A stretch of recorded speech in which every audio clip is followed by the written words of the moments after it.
ఈరోజు తీసుకుంటే ఎన్నో పథకాలు పెడతాం, జగనన్న కంటే 10 రెట్లు ఎక్కువ ఇస్తామని చెప్పారు.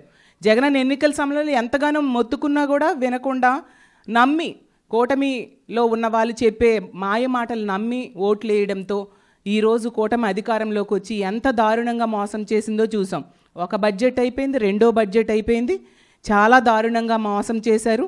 ముఖ్యంగా మహిళలకి ఈ ఆడబిడ్డ నిధి అనేసి ఈ పథకం ద్వారా 19 సంవత్సరాల నుంచి 59 సంవత్సరాల మధ్య ఉన్న మహిళలకి నెలకి 1,500 రూపాయలు ఇస్తానని చెప్పి నమ్మబలిగితే, అంటే సంవత్సరానికి 18,000 రూపాయలు వస్తాయని చెప్పి మహిళలందరూ నమ్మి ఆ రోజు ఓట్లేస్తే ఎంత ఘోరంగా అంటే మొదటి బడ్జెట్లో రూపాయి కేటాయించలేదు, రెండో బడ్జెట్లో కూడా రూపాయి కేటాయించిన పరిస్థితి.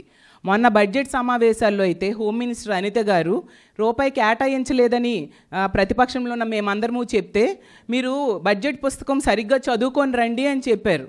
ఆవిడ ఈనాడు పేపర్ చూసి కేటాయించామని చెప్పేశారు అనమాట. చూసే రూపాయి కేటాయించలేదు. ఈ రెండో బడ్జెట్లో కూడా రూపాయి కేటాయించిన పరిస్థితి. ఎంత దారుణంగా ఈ ఆడబిడ్డ నిధి అని చెప్పి మహిళలకి మోసం చేశారు. అప్పుడు చక్కగా చేయూత వచ్చేది జగనన్న ప్రభుత్వంలో. ఎంతమంది చక్కగా చిన్న చిన్న సెల్ఫ్ ఎంప్లాయ్మెంట్ ద్వారా వాళ్ళందరూ లబ్ధి పొందారు, ఉపాధి పొందారు, మనం అందరము చూసాము. అలాగే ఫ్రీ బస్ అయితే మనం చూసాం, యాడ్స్లో ఓదరగొట్టేశారు. ఏ పుణ్యక్షేత్రంకి వెళ్ళాలన్నా తిరుపతి, శ్రీశైలం, విజయవాడ, అన్నవరం, ఇలా శ్రీకాళహస్తి, కాణిపాకం ఎక్కడికి వెళ్ళాలన్నా మీరెవరూ అప్పుడే వెళ్ళకండి, కూటమి ప్రభుత్వం అధికారంలోకి వస్తుంది, ఫ్రీ బస్ ఇస్తారు, దాని మీద వెళ్దాము అని చెప్పి యాడ్స్లో ఓదరగొట్టేశారు. ఈరోజు చూస్తే మొన్ననే కౌన్సిల్లో ఆ మినిస్టర్ గారు చెప్తున్నారు, ఆ ఫ్రీ బస్ అంట కేవలం జిల్లాలకే పరిమితం అంట, రెండో బడ్జెట్లో కూడా దానికి నిధులు కేటాయించలేదు. అంటే ఇంచుమించు 2 సంవత్సరాల వరకు అది లేదు, తర్వాత కూడా ఇస్తారో లేదో తెలీదు. వీళ్ళు ఎక్కడ కాపీ కొట్టారు? పక్క రాష్ట్రాలు కర్ణాటక, తెలంగాణలో ఆ ప్రభుత్వాలు అమలు చేస్తున్నాయని చూసి కాపీ కొట్టి మహిళలకి ఈరోజు మోసం చేశారు. ఆ రాష్ట్రాల్లో వాళ్ళ గవర్నమెంట్ వచ్చిన నెల రోజుల్లోనే ఫ్రీ బస్ వచ్చేయడం జరిగింది. అంటే ఇలా ఎంత దారుణంగా మోసం చేసే ప్రభుత్వం ఇంతవరకు మనం చూడలేదు. చంద్రబాబు నాయుడు గారు చాలాసార్లు, ఇప్పటికీ ఇది 4వ సారి, గత 3 సార్లు కూడా ప్రజలకు మోసం చేశారు. ఈసారి నేను మారిపోయాను, నేను మోసం చేయను అని చెప్పి అధికారంలోకి వచ్చి ఇప్పుడు కూడా మహిళల్ని, ప్రజల్ని నిట్ట నిలువుగా మోసం చేసిన పరిస్థితి. మహిళల భద్రత మీరు అందరూ చూశారు.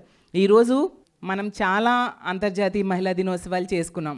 కానీ ఒక్కసారి తీసుకుంటే గతంలో మన జగనన్న 5 సంవత్సరాలు పరిపాలించినప్పుడు అంతర్జాతీయ మహిళా దినోత్సవంలో ఎలా ఉండేది, ఇప్పుడు ఈ కూటమి ప్రభుత్వం అధికారంలోకి వచ్చాక ఎలా ఉంది ఒక్కసారి గుర్తు చేసుకుందాం. అప్పుడు మహిళా భద్రతకి, మహిళాభ్యుదయానికి పెద్దపీట వేసేవారు జగనన్న. దాంతో మన అందరం కూడా చాలా సంతోషంగా ఒక పండగ వాతావరణంలో జరుపుకునే వాళ్ళం. ఈరోజు చూస్తే కూటమి ప్రభుత్వం మహిళా భద్రత కాలికి వదిలేసిన పరిస్థితి మనం చూసాం. అలాగే మహిళా సంక్షేమం తొంగలో తొక్కి ఇచ్చిన హామీలన్నీ కూడా ఏ ఒక్కటి నెరవేర్చని పరిస్థితి మనం చూసాం. ఈరోజు ఆంధ్ర రాష్ట్రంలో ఉన్న మహిళలందరూ కూడా బోరుని ఏడుస్తూ ఉన్నారు. అసలు నిరుద్యోగంలో ఉన్న మహిళలైతే తమ చెప్పులతో, తమ చేతులతో తాము కొట్టుకుంటున్నారు, ఎందుకు ఈ కూటమి ప్రభుత్వానికి ఓటేసామా అని.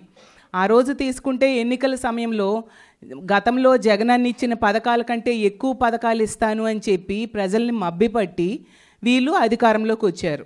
కానీ ఇచ్చిన హామీల్లో ఏ ఒక్కటి కూడా నెరవేర్చిన పరిస్థితి మనం చూస్తూ ఉన్నాం.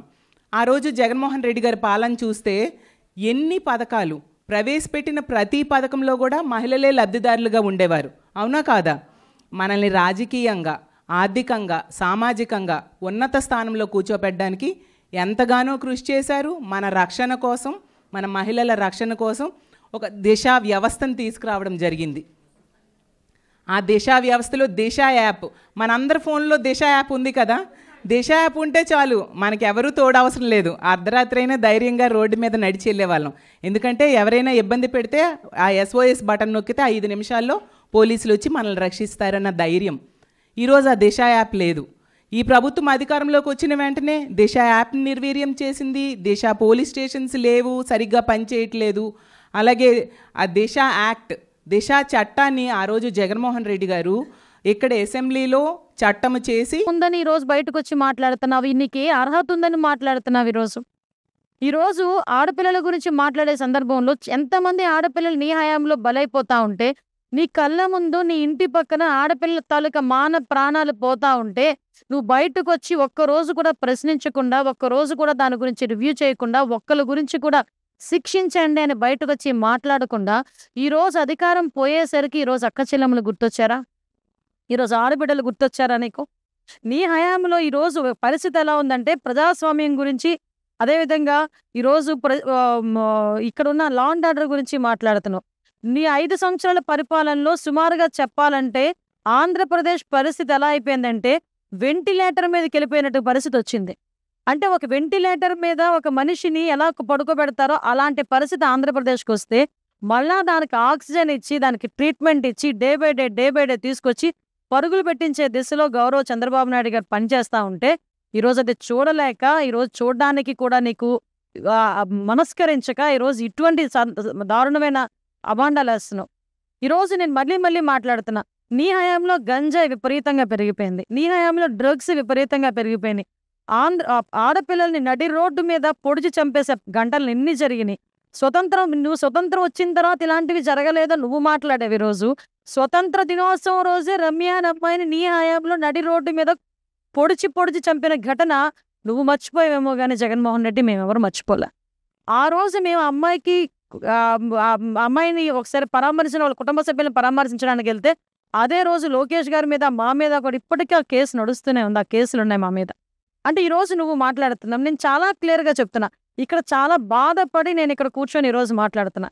ఎంత బాధపడ్డామంటే, ఒక రాజకీయాల్లోకి ఒక మహిళలు వచ్చినా, మా మీద రాజకీయాల్లో ఎవరున్నా కూడా వాళ్ళని తిరిగి ప్రశ్నించినా, వాళ్ళకి వ్యతిరేకంగా ఒక మాట మాట్లాడినా, మా కుటుంబ సభ్యులతో సైతం బయటకు తీసుకొచ్చి ఎంత నీచంగా మాట్లాడే పరిస్థితులు ఈరోజు కనిపిస్తూ ఉంటే, వాళ్ళ గురించి మేము ప్రశ్నిస్తూ ఉంటే, వాళ్ళ గురించి మేము కేసులు పెడతా ఉంటే, వాళ్ళని వెనకేసుకొస్తాడే. వాళ్ళని ఈరోజు వెనకేసుకొచ్చి ప్రశ్నించేవాళ్ళరే. ఏం ప్రశ్నించావు నువ్వు? ప్రశ్నించడం అంటే ఏంటో తెలుసా? గవర్నమెంట్ విషయంలో ఎవరైనా నువ్వు ఈ సిద్ధాంతం తప్పు, లేకపోతే నువ్వు ఇచ్చిన సంక్షేమ కార్యక్రమాలు తప్పు, ఈ సంక్షేమ కార్యక్రమాలు ఇంత అవినీతి జరిగింది అని ఎవరైనా క్వశ్చన్ చేస్తే దాని మీద మేము పెట్టామంటే అప్పుడు అడుగు, మేము మాట్లాడతాం. నీకులాగా 60 సంవత్సరాల ఆవిడ రంగనాయకమ్మ ఆ రోజు ఎల్జీ పాలిమర్స్కి సంబంధించి ఒక ఇష్యూ గురించి సోషల్ మీడియాలో మీరు మాట్లాడితే, ఆ రోజు ఎందుకు ఆవిడని సిఐడి ఆఫీస్కి రప్పించి ఆవిడకి నోటీసులు ఇచ్చి, అర్ధరాత్రి నోటీసులు పంపించి చేసే పరిస్థితి మేము ఎక్కడ కూడా చేయలేదే. ఒకసారి ఆలోచించండి. అదేవిధంగా సంతోష్ అని ఒక అబ్బాయి, రాజమండ్రి కుర్రాడు, వరద బాధితుల గురించి అని చెప్పి ఆ అబ్బాయికి గురించి క్వశ్చన్ చేశాడని, ఆ ప్రెగ్నెంట్గా ఉన్న భార్యని హాస్పిటల్కి తీసుకెళ్తుంటే మధ్యలోనే ఆ అబ్బాయిని ఏదో టెర్రరిస్ట్ని తీసుకొచ్చినట్టు, తీవ్రవాదం తీసుకొచ్చిన సందర్భాన్ని నేను ఇప్పుడు నీకు గుర్తు చేయాలా? ఆసిలటి నిర్మల అని గుడివాడ ఆ ఎమ్మెల్యే అప్పుడున్న కొడాలి నాని గారి మీద నిరసన తెలియజేస్తే ఆ రోజు తీసుకొచ్చి ఆ అమ్మాయిని అరెస్ట్ చేయలేదా? అదేవిధంగా కళ్యాణి గారిని గన్నవరం పార్టీ ఆఫీస్ మీద దాడి జరిగితే దాని గురించి క్వశ్చన్ చేసినందుకు ఆ అమ్మాయిని ఏకంగా తీసుకెళ్లి ఇంచుమించు 21 రోజులు జైల్లోనే పెట్టిన పరిస్థితి. అదేవిధంగా మనకి బొప్పూరు వెంకటరావు అని ఒకతను. ఇలాంటివి చూసుకుంటే 1,00,000 మంది.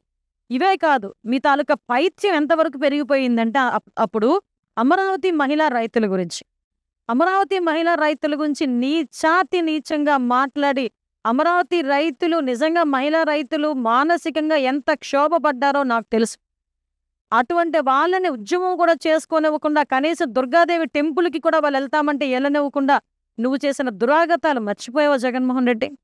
ఆఖరికి ఇదే పోలీసులను అడ్డం పెట్టుకుని బూటుకాలతో తన్నించి, కడుపుల్లో తన్నించి, ఆడబిడ్డ వీళ్ళ తాలూకా శోకమే ఈరోజు నీకు శాపమై తగలలేదా? ఈరోజు 11 దిగజారేవంటే ఈరోజు నువ్వు మాట్లాడుతున్నావు. మేము ఏ రోజు నీ ఇంటి గేటుకి తాడులు కట్టలేదే? ఏ రోజు నువ్వు బయటికి వెళ్తానంటే రిస్ట్రిక్షన్స్ పెట్టలేదే? నీ ఆఫీస్ మీద ఎవరు కూడా దాడి చేయలేదే? డీజీపీ ఆఫీస్ పక్కన కరెక్ట్గా ఇంచుమించు ఒక 1/4 కిలోమీటర్ కూడా, 200 మీటర్ 300 మీటర్లు ఉన్న ప్లేస్ నుంచి కూడా కట్టి కొడితే కిలోమీటర్ కూడా ఉండదు తెలుగుదేశం పార్టీ ఆఫీస్. డీజీపీ లోపలే ఉంటాడు, బయటేమో తెలుగుదేశం పార్టీ ఆఫీస్ మీద దాడి జరిగిద్ది. తెలుగుదేశం పార్టీ ఆఫీస్ మీద దాడి జరిగినట్టుగా నీ ఆఫీసుల మీద ఎక్కడైనా 5 నెలల కాలంలో దాడులు జరిగినాయా?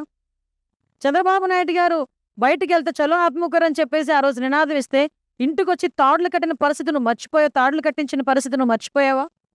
అదేవిధంగా చంద్రబాబు నాయుడు గారు అమరావతిని చూడడానికని వెళ్తే బస్సుల మీద రాళ్ళు ఇసిరించి అప్పుడున్న డీజీపీ చేత భావ స్వేచ్ఛ ప్రకటన అని ఆ రోజు నువ్వు మాట్లాడించిన మాటలు మర్చిపోయావు జగన్మోహన్ రెడ్డి. ఎస్, నేను గుర్తు చేయాలి కాబట్టి చేస్తున్నా.